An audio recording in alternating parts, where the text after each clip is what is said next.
主后2022年10月27日，每日圣安宫读经，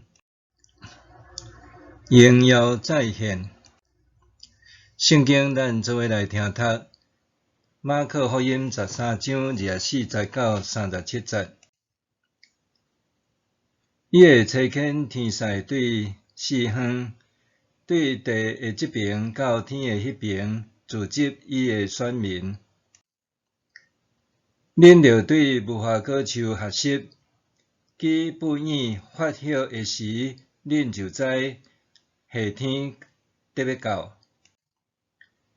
亲像安尼，恁看到这个代志发生的时，就知人子已经接近到门口啦。我实在甲恁讲，这世代还未过去，这一切的代志拢会发生。天甲地会消失，毋过我的话绝对袂消失。关系迄个日、迄个时，无人知，天顶的天使毋知，囝嘛毋知，只有爸知。着谨慎，着警醒，因为恁毋知迄个时刻什么时会到。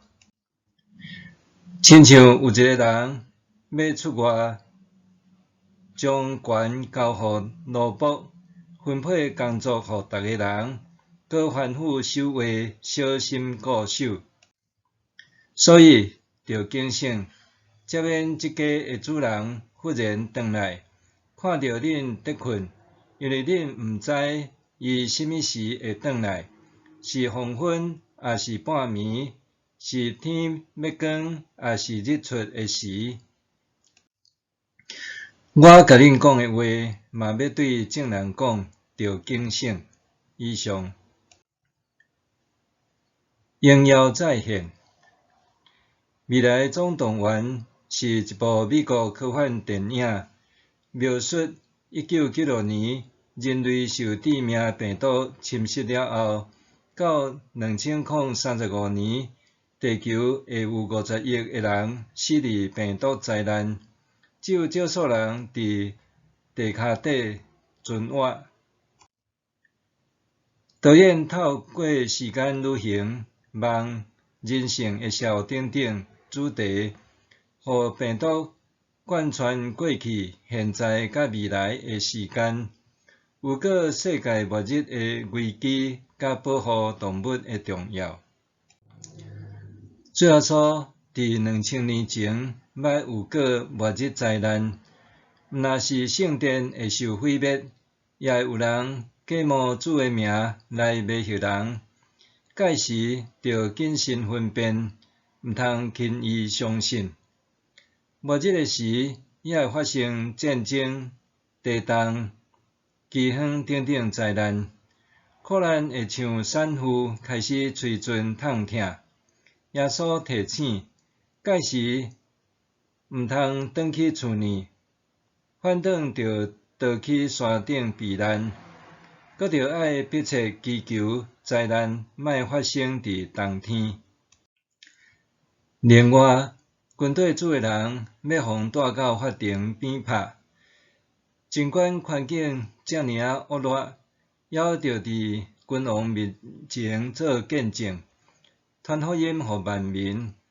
当压迫来临的时，毋免忧虑讲甚么，因为圣神的确想使着讲的话。当爸囝兄弟彼此对敌，遭受众人怨恨的时，主讲忍耐到最后的人会得到救。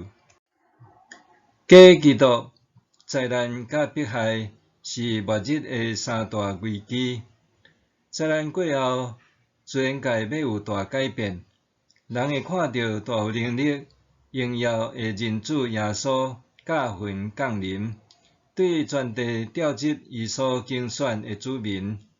因为安尼，咱着谨慎警醒祈祷，留心末日预兆，主随时会荣耀再现。这警醒的心，就好亲像是咱看见无花果树，伊的枝当日生出新叶时，就通知热天得要到啦。总是无人会当知影水仔所伫时会再临，就好亲像仆人也毋知影出门的主人伫时会转来相款。咱只会当警醒祈祷听候主，莫互主发现咱拢伫困。但真侪代志，若像也伫透露着末日预兆。2019年底，伫中国湖北武汉首次被发现的新冠肺炎 COVID-19 病毒，2020年初就迅速扩散，造成全球性瘟疫大流行。2022年2月，俄罗斯用非军事化去纳粹化做理由，全面入侵乌克兰，引发二次大战以来欧洲上大规模的侵略性战争。瘟疫甲战争的后续发展，势必会引发粮食危机。就亲像水仔所讲，因为民族会起来攻击民族，国家攻击国家，真个所在有地动有饥荒。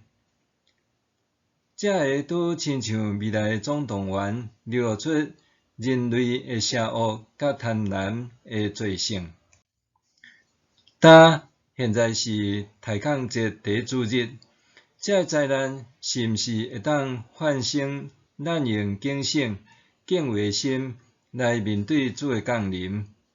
恳求主上帝帮助咱，莫拄久掠条伊的灵敏甲信息，谦卑悔改祈祷，离杀所做的歹，搁甲主同行，伫万民中做见证，传福音。默想，我是毋是用悔改仰望的心，期待灾难过了，主荣耀再临？我是毋是用悔改仰望的心，期待灾难过了，主荣耀再临？咱同齐来祈祷。主耶稣基督，你的话语永未改变，恳求你，互人有悔改的机会，用敬虔敬畏的态度，传扬得救的福音。奉主的名求，阿们。愿上帝赐予你身心灵拢勇健平安。